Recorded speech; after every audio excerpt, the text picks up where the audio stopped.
तो स्टूडेंट आज हम लोग 11th के बीके का बेसिक स्टार्ट करेंगे। ठीक है, फर्स्ट लेक्चर है। इसके अंदर हम लोग बेसिक देखेंगे कि बुक कीपिंग एंड अकाउंटेंसी होता क्या है और क्लासिफिकेशन ऑफ अकाउंट्स क्या होता है, मतलब अकाउंट्स को कैसे क्लासिफाई किया गया personal accounts, real account, nominal accounts में, और कैसे इसको इजीली वे में हम लोग आइडेंटिफाई कर सकते हैं। एकदम सिंपल और इजी वे में हम लोग सीखेंगे। ठीक है, इसके बाद हम लोग ट्राई करेंगे कि जितने भी 11th के अकाउंट्स के लेक्चर है सब मैं आप लोग को प्रोवाइड कर दूं। ठीक है, बेसिक और एकदम सिंपल इजी वे में। तो सबसे पहले हम लोग आते हैं कि बेसिकली अकाउंट्स देखो। अभी अकाउंट्स को स्टार्ट करने से पहले आपको एक चीज समझना पड़ेगा।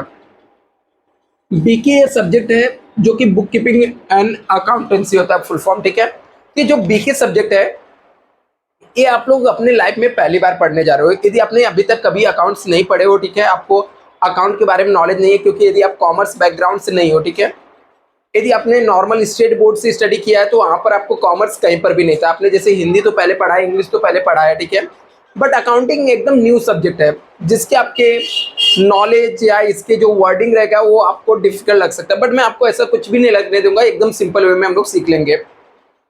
तभी बुक कीपिंग एंड अकाउंटेंसी होता क्या है? बुक कीपिंग बीके का फुल फॉर्म में होता है बुक कीपिंग एंड अकाउंटेंसी। इसका मतलब होता है बुक को कीप करके रखना। ठीक है, कीप मतलब होता है रखना, किसको? बुक को। इसका सिंपल सा मतलब होता है कि सिस्टमेटिक रिकॉर्ड को मेंटेन करना। यदि हम लोग सिस्टमेटिक तरीके से रिकॉर्ड को मेंटेन करते हैं तो उसे हम लोग क्या बोलते हैं? बुक कीपिंग बोलते हैं।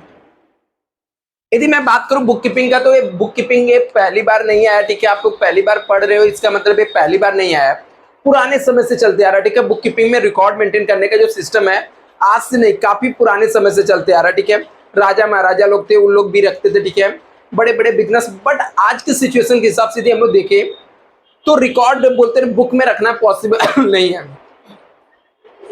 बुक के अंदर रिकॉर्ड रखना पॉसिबल नहीं है। इसके लिए क्या होता है, बड़े बड़े सॉफ्टवेयर होते हैं, ठीक है, कंप्यूटर पे अकाउंटिंग यूज होता है, बट फिलहाल के लिए हम लोग को बुक में ही पढ़ना है। मतलब हम लोग ऑनलाइन नहीं पढ़ने वाले हैं, ठीक है, हम लोग बुक में ही सीखेंगे। बट इन केस आप रियल लाइफ में फिजिकली यदि आप कंपनी में जॉब करोगे तो ये सब सिस्टम को आपको कहाँ पर सिस्टम में रिकॉर्ड करना पड़ता है। टैली करके सिस्टम आता है, अकाउंटिंग के सॉफ्टवेयर है, इधर पे आपको रिकॉर्ड करने पड़ते हैं। अभी हम लोग अकाउंटिंग को समझने के लिए इसकी तो बहुत सारी थियरी है, ठीक है, कॉन्सेप्ट है, वो सब हम लोग देख लेंगे। ठीक है, धीरे धीरे एक एक चीज थोड़ा थोड़ा हम लोग कवर करेंगे। सबसे पहला सबसे मोस्ट इंपॉर्टेंट कॉन्सेप्ट है क्लासिफिकेशन ऑफ अकाउंट।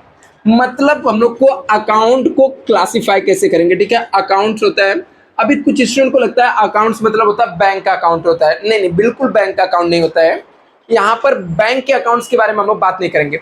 अकाउंट में क्या होता है, यहाँ पर अकाउंट को हम लोग क्लासिफाई करते हैं, क्लासिफिकेशन उसको बोलते हैं। यदि हम लोग दूसरे टाइप में, दूसरी भाषा में इसको बोलो तो इसको हम लोग टाइप्स बोलते हैं, अकाउंट्स के टाइप्स। तो अकाउंट्स जो होता है वो तीन टाइप्स के होते हैं। कितने टाइप्स के होते हैं स्टूडेंट? तीन टाइप्स के होते हैं। ठीक है, यदि आप बुक के नॉलेज से जाओगे तो और भी आपको यहाँ पर बहुत सारी चीजें आपको रहेंगी, ठीक है, जो आपको डिफिकल्ट करेंगी चीजें, बट एकदम सिंपल वे में हम लोग सिंपल तरीके से सीखेंगे कि अकाउंट को कैसे क्लासिफाइड किया जाता है और कितने टाइप्स के अकाउंट्स होते हैं। तो अकाउंट्स जो रहता है हमारा तीन टाइप्स के होता है। एक को हम लोग बोलते हैं पर्सनल अकाउंट्स। कौन सा अकाउंट्स? Personal account. अभी पर्सनल अकाउंट को कुछ स्टूडेंट क्या बोलते हैं, मेरा खुद का अकाउंट है सर, मैं जो पर्सन हूं ना, पर्सनल, मेरा जो पर्सनल सामान है, पर्सनल मोबाइल है, यही पर्सनल अकाउंट होता है। बिल्कुल नहीं। ठीक है, अकाउंट एक जो वर्ड हम लोग यूज करते हैं कॉमर्स की लैंग्वेज में, या हम लोग बोल सकते हैं अकाउंटिंग की लैंग्वेज में, वो अकाउंट वर्ड हर एक चीज के साथ यूज होता है। वो पर्सन के साथ भी यूज होता है, मोबाइल के साथ भी यूज होता है, टीवी के साथ भी यूज होता है, ठीक है, कंपनी के साथ भी यूज होता है। तो आप अकाउंट्स मतलब बैंक का अकाउंट समझने की गलती मत करना। दूसरी चीज, अभी यहाँ पर पर्सनल अकाउंट, यहाँ पर आपने पर्सनल मतलब पढ़ा था सर, मेरा पर्सनल मतलब आज तक तो मैं यही पढ़ा हूँ कि खुद का होता है। ठीक है, जो कुछ मेरा खुद का होता है उसको ही हम लोग पर्सनल अकाउंट्स बोलते हैं। हाँ, आपने, मैंने नहीं बोल रहा हूँ कि आपने कभी गलत पढ़ा था, ठीक है, लेकिन अकाउंट अभी हम लोगों ने स्टार्ट किया, कॉमर्स से स्टार्ट किया, तो पर्सनल मतलब खुद का नहीं होता। ये क्या है? टाइप्स ऑफ अकाउंट्स है। क्या है? टाइप्स ऑफ अकाउंट्स है। अभी आपको टाइप्स ऑफ अकाउंट सर कैसे मुझे समझेगा टाइप्स ऑफ अकाउंट क्या होता है? तो हर एक चीज का प्रकार होता है। मतलब जैसे मान लो मुझे कोई रिकॉर्ड मेंटेन करना है ना, तो हम लोगों ने क्या किया, तीन बुक उठा के लाया। मेरे पास तीन बुक मैंने उठाकर लेकर आया, ये मैं तीन बुक उठा के लाया। अभी ये तीनों बुक का मैं नाम रख देता हूं, ठीक है। तो मैंने इस तरीके से पहली वाली बुक का नाम मैंने रख दिया पर्सनल अकाउंट्स। इसके अंदर मैं कौन सा डेटा रिकॉर्ड करूंगा, जो पर्सनल अकाउंट्स, जिसको मैं पर्सनल अकाउंट समझता हूं। सर आप बोलोगे सर तो मुझे यही तो सबसे डिफिकल्ट लगता है, आज तक समझता ही नहीं कि पर्सनल अकाउंट किसको बोलते हैं। तो आप टेंशन मत लो, ठीक है। आपको 5 मिनट बाद 10 मिनट बाद आप बोलोगे कि सब मुझे पता चल गया कि पर्सनल अकाउंट्स क्या होता है, एक भी आपको कंफ्यूजन नहीं होगा। दूसरा एक अकाउंट्स होता है, उसको हम लोग बोलते हैं रियल अकाउंट। अभी रियल अकाउंट्स वर्ड भी आपने इससे पहले कई बार सुना है, ठीक है। रियल मतलब होता है वास्तविक, क्या होता है, वास्तविक होता है, ठीक है। रियल अकाउंट मींस क्या होता है, रियल का मतलब वास्तविक होता है। बट यहाँ पर हम लोग रियल अकाउंट्स की बात कर रहे हैं। अकाउंट वर्ड तो सबके साथ लगने वाला है, कॉमर्स की शुरुआत हम लोग किए थे, अकाउंट्स वर्ड सबके साथ यूज करेंगे। बट रियल का मतलब क्या होता है, वास्तविक नहीं होता यहाँ पर, वास्तविक यहाँ पर नहीं, यहाँ पर सबके अलग अलग मतलब होते हैं। जो रियल अकाउंट से रिलेटेड आइटम रहेगा वो मान लो इस बुक के अंदर हम लोग रिकॉर्ड करेंगे। एक थर्ड अकाउंट्स आता है नॉमिनल अकाउंट्स।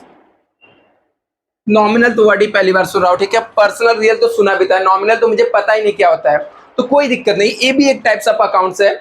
अभी ये तीनों अकाउंट्स को मैं आपको डिटेल में बताता हूं कि कैसे इसका मतलब क्या होता है, कैसे आप आइडेंटिफाई कर सकते हैं क्या होता है यहाँ पर। तो फिलहाल मैं इसको रब करता हूं, अभी के लिए बस याद रखो कि अकाउंट्स 3 टाइप्स के होते हैं। कितने टाइप्स के होते हैं, 3 टाइप्स के होते हैं। तो हम लोगों ने देखा स्टूडेंट अकाउंट्स कितने टाइप्स के होते हैं, टाइप्स ऑफ अकाउंट्स। यहाँ पर 3 टाइप्स के अकाउंट्स के बारे में हम लोग डिस्कस करेंगे। वो 3 टाइप्स कौन कौन से हैं, पर्सनल अकाउंट्स है, रियल अकाउंट्स है और नॉमिनल अकाउंट्स है। अकाउंट्स कितने टाइप्स के होते हैं, कौन कौन से, नॉमिनल, ठीक है। पर्सनल अकाउंट्स, रियल अकाउंट्स और नॉमिनल अकाउंट्स, ठीक है। तो अभी देखो यहाँ पर पर्सनल अकाउंट्स, अभी ये दोनों को हम लोग इन पर्सनल के अंदर भी कैरेक्टराइज करते हैं, बट यहाँ पर हम लोग पर्सनल, यदि आप बुक का डेफिनेशन देखने जाओगे ना स्टूडेंट, तो पर्सनल अकाउंट्स का मतलब आपको बताया जाएगा कोई आर्टिफिशियल पर्सन है। अभी ये सब भी वर्ड तो नहीं समझता सर, आर्टिफिशियल मतलब क्या होता है। तो आर्टिफिशियल का मतलब मैं आपको बता देता हूँ कि बनावटी, ठीक है। कोई चीज को यदि पर्सन नहीं है लेकिन यदि उसको पर्सन के जैसा बनाया गया, मतलब उसके वो पर्सन के जैसा काम करता है। जैसे पर्सन के जैसा काम करना मतलब क्या, मैं अपने नाम पे कोई चीज को खरीदता हूँ बेचता हूँ तो मैं पर्सन हूँ। ऐसे बहुत सारी चीजें रहती है जो पर्सन नहीं होती लेकिन चीजों को खरीदने बेचने काम करती है। जैसे कंपनी हो गया, कंपनी खुद के नाम पे चीजें खरीदती है और खुद के नाम पे बेचती है, ठीक है। ऐसे हम लोग को कंपनी के अलावा बैंक हो गए, इंस्टीट्यूट हो गए, खुद के नाम पे चीजें खरीदते हैं और बेचते हैं, ठीक है। तो ये सब आर्टिफिशियल कोई पर्सन हो गया, ठीक है। कोई रिप्रेजेंटेटिव पर्सन हो गया जो रिप्रेजेंट कर रहा है, कोई बोलते हैं नेचुरल पर्सन है। ये सब बुक के डेफिनेशन के हिसाब से क्या होता है, अकाउंट्स होता है। और हम लोग इसको और सिंप्लीफाई करते तो कैसे आइडेंटिफाई कर सकते हैं, तो आप ऐसा समझ सकते हो कि जिसको हम लोग, जिसके ऊपर हम लोग कोर्ट में जाके केस फाइल कर सकते हैं ना, वो पर्सनल अकाउंट्स होता है। सर ऐसा बुक में तो कहीं नहीं लिखा है, तो मैं भी बोल रहा हूँ बुक में बिल्कुल नहीं लिखा है, ठीक है। ये मैं आपको लॉजिकली ट्रिकली बता रहा हूँ कि आप ऐसे मान लो कि आपको जिसके ऊपर कोर्ट में केस कर सकते हो ना, वो सब पर्सनल अकाउंट्स होता है, आप इजिली आइडेंटिफाई कर सकते हो। जैसे एग्जाम्पल के साथ पकड़ते हैं, और मैं साथ में बताऊंगा बुक के डेफिनेशन के साथ भी कैसे मैच होता है। जैसे मान लेते हैं आपका एक फ्रेंड है रोहित, और रोहित को आपने 10,000 रुपये दिया और रोहित ने आपका पैसा रिटर्न नहीं दे रहा है। तभी रोहित आपका पैसा रिटर्न नहीं दे रहा है, तो रोहित के अगेंस्ट कोर्ट में केस फाइल कर सकते हो आप, बिल्कुल कर सकते हो। रोहित के अगेंस्ट कोर्ट में केस हम लोग फाइल कर सकते हैं। तो रोहित कौन सा अकाउंट हो जाएगा सर, पर्सनल अकाउंट हो जाएगा। हाँ ये नेचुरल पर्सन है, भगवान ने इसको बना के रखा है इंसान, तो भी बुक के डेफिनेशन के हिसाब से फिट बैठ रहा है। तो जिसके ऊपर भी कोर्ट में केस होता है वो पर्सनल अकाउंट होता है। सर एक दो और एग्जाम्पल दो, कोई दिक्कत नहीं। अमिताभ बच्चन को हम लोगों ने अमाउंट यहाँ पे पैसा दिया, ठीक है। अमिताभ बच्चन को हम लोगों ने पैसा दिया, ठीक है। अमिताभ बच्चन को हम लोगों ने 2 लाख रुपए दिया और अमिताभ बच्चन हम लोग को पैसा रिफंड नहीं कर रहे हैं, तो अमिताभ बच्चन के ऊपर कोर्ट में केस कर सकते हैं। हाँ बिल्कुल कर सकते हैं। सर आप बोलोगे सर आप अमिताभ बच्चन को कैसे पैसा दोगे, अरे हम लोग अकाउंट्स पढ़ते हैं, हम लोग अकाउंट के स्टूडेंट, कुछ भी कर सकते हैं, ठीक है। अपने जेब में 0 रुपए रहेगा तो भी हम लोग करोड़ों का हिसाब कर सकते हैं, ठीक है। अपना बुक का टेंशन नहीं लेने का। हम लोगों ने मान लिया कि दिया था, ठीक है, और अमिताभ बच्चन पैसा नहीं दे रहे हैं तो उनके ऊपर कोर्ट में केस कर सकते हैं। तो अमिताभ बच्चन भी कौन सा अकाउंट्स रहेगा, पर्सनल अकाउंट्स रहेगा। मान लो आपने एसबीआई बैंक में पैसा डिपॉजिट किया और एसबीआई बैंक आपका पैसा नहीं दे रही है, तो एसबीआई बैंक के ऊपर भी आप कोर्ट में केस कर सकते हो। हाँ बिल्कुल कर सकते हैं। एसबीआई बैंक के अलावा हम लोग आ जाते हैं, ठीक है, टाटा कंपनी। ठीक है, टाटा कंपनी से आपने कोई प्रोडक्ट खरीदा, कोई प्रोडक्ट मतलब मान लेते हैं कि नैनो कार आपने खरीदा, ठीक है, टाटा कंपनी ने आपको वारंटी दिया कि खराब हो जाएगी तो मैं रिप्लेस करके दूंगी। आप खराब हो गई, जाके बोलते हो सर एक कार तो चलते चलते बंद हो गई, अभी क्या किया जाए, आप मुझे कार को रिप्लेस करके दो ना। टाटा कंपनी बोलता मैं नहीं पहचानता, मैं ऐसा कुछ नहीं बोला था, और आपके पास पेपर प्रॉपर है, तो आप टाटा कंपनी के ऊपर कोर्ट में केस कर सकते हो। और टाटा कंपनी सामने से केस लड़ने जाएगी कोर्ट में। तो मतलब ये सब आर्टिफिशियल पर्सन, एसबीआई बैंक हो गया, टाटा कंपनी हो गई, और ये सब नेचुरल पर्सन, ठीक है, ये सब क्या होते हैं, पर्सनल अकाउंट्स होते हैं। रिप्रेजेंटेटिव पर्सन भी होता है जैसे कोई आउटस्टैंडिंग, कोई खर्चा आपका किसी को देना बाकी है, रिप्रेजेंट कर रहा है, ठीक है, कि सैलरी आउटस्टैंडिंग है, मतलब कर्जा, रेंट आउटस्टैंडिंग है। आउटस्टैंडिंग का मतलब होता है देना बाकी देना बाकी है, ठीक है। यदि किसी को कोई पैसा देना बाकी है, कुछ अमाउंट देना बाकी है, या किसी से लेना बाकी है, जिसको हम लोग बोलते हैं प्रीपेड, प्रीपेड एक्सपेंसेस, लेना बाकी है, देना बाकी, ठीक है, ये सब चीजें किसी को रिप्रेजेंट करता है। तो ऐसी चीजें जो किसी को रिप्रेजेंट करती है, ये सब पर्सनल अकाउंट्स होता है, ठीक है। कोई पर्सन हो गया, नेचुरल पर्सन हो गया, रिप्रेजेंटेटिव पर्सन हो गया। तो याद रखना कि ये सब बुक के डेफिनेशन के हिसाब से भी फिट बैठेगा, अदरवाइज मैंने जैसे बताया वैसे भी आप याद रख सकते हो। जिसके ऊपर कोर्ट में केस कर सकते हैं वो सब क्या रहेगा, आपका पर्सनल अकाउंट्स रहेगा। दूसरा रियल अकाउंट्स रहता है। रियल अकाउंट्स को हम लोग असेट्स भी बोलते हैं। क्या बोलते हैं, असेट्स। अभी असेट्स का मतलब क्या होता है, असेट्स का मतलब होता है संपत्ति। किसकी संपत्ति, बिजनेस की, जो बिजनेस की प्रॉपर्टी रहती है उसे हम लोग क्या बोलते हैं, रियल अकाउंट्स बोलते हैं। अभी ये भी दो टाइप्स का होता है, कौन कौन सा है, एक टेंजिबल होता है, टेंजिबल। एक क्या होता है टेंजिबल सर, जिसको टच कर सकते हैं, जिसको छू सकते हैं, जिसको देख सकते हैं। एक होता है इंटेंजिबल। आप बोलोगे सर इंटेंजिबल मीन्स क्या होता है,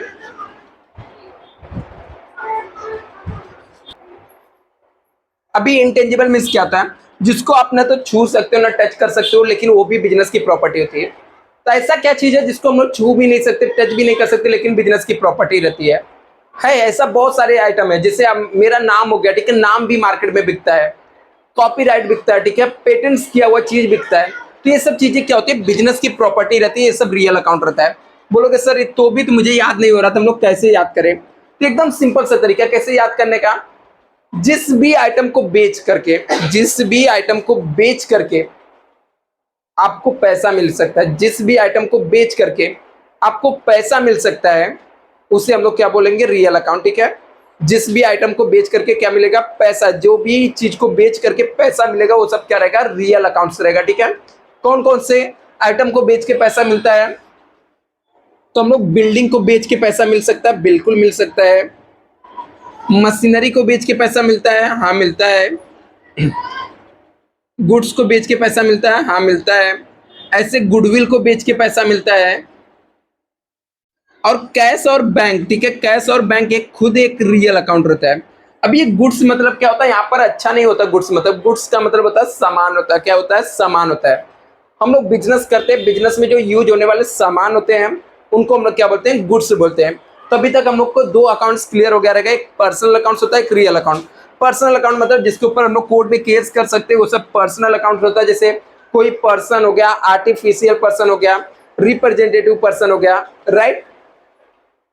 अभी रियल अकाउंट्स क्या होता है, जो बिजनेस की प्रॉपर्टी रहती है, जिसको बेच करके पैसा मिलता है, वो सब क्या होता है, रियल अकाउंट होता है। अब ये नॉमिनल अकाउंट क्या होता है, नॉमिनल अकाउंट मीन्स ऐसे आइटम जो दिखाई नहीं देते हमारे बिजनेस के लिए, लेकिन प्रॉफिट और लॉस होता है। क्या होता है, ऐसी चीजें जो हम लोग को दिखाई नहीं देती है, लेकिन हमारे लिए क्या होता है, प्रॉफिट और लॉस होता है। तो नॉमिनल अकाउंट मीन्स क्या होता है, ऐसे इसके अंदर बेसिकली क्या आता है, एक्सपेंस आता है एंड इनकम आता है। मतलब इसका कि खर्चा और जो इनकम होता है, प्रॉफिट होता है, वो सब चीजें आता है, आमदनी आता है। तो नॉमिनल अकाउंट मीन्स क्या, ऐसी चीजें जो हम लोग देख नहीं सकते लेकिन हमारे बिजनेस के लिए या तो प्रॉफिट होता है या तो लॉस होता है। फिर ऐसे आइटम क्या होते हैं जो हमारे बिजनेस के लिए प्रॉफिट और लॉस होता है, हम लोग देख नहीं सकते हैं। तो ऐसे क्या होता है, जैसे मान लो सैलरी, आपने कभी सैलरी को देखा क्या? लाल पीला गुलाबी हरा, ठीक है, कपड़ा पहन के घूमते हुए देखा? नहीं देखा, ठीक है, हम लोगों ने सैलरी को कभी नहीं देखा, ठीक है, कहीं नहीं देखा सैलरी को। सैलरी मिला तो मुझे अच्छा लगता है, फायदा होता है, दिया तो हमारे लिए खर्चा होता है, नुकसान होता है, ठीक है। रेंट भी कभी नहीं देखा, रेंट रेंट मतलब भाड़ा होता है, कभी आपने देखा कहीं पे घूमते हुए उसको? नहीं, दिया तो दिखता क्या, पैसा दिखता है, दिया तो नुकसान, मिला तो फायदा। तो इस टाइप के आइटम जो हम लोग को दिखाई नहीं देते हैं लेकिन हमारे लिए प्रॉफिट और लॉस होते हैं, उसे हम लोग क्या बोलते हैं, नॉमिनल अकाउंट। जैसे सैलरीज हो गया,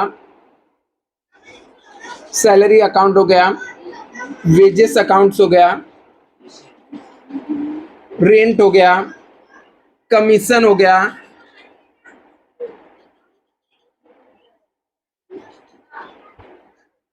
डिस्काउंट हो गया, वेजेस हो गया।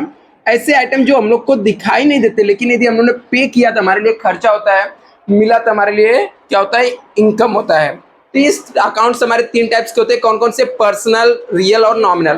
पर्सनल अकाउंट्स को हम लोग कैसे आइडेंटिफाई करते हैं? जिसके ऊपर हम लोग कोर्ट में केस कर सकते हैं, ठीक है।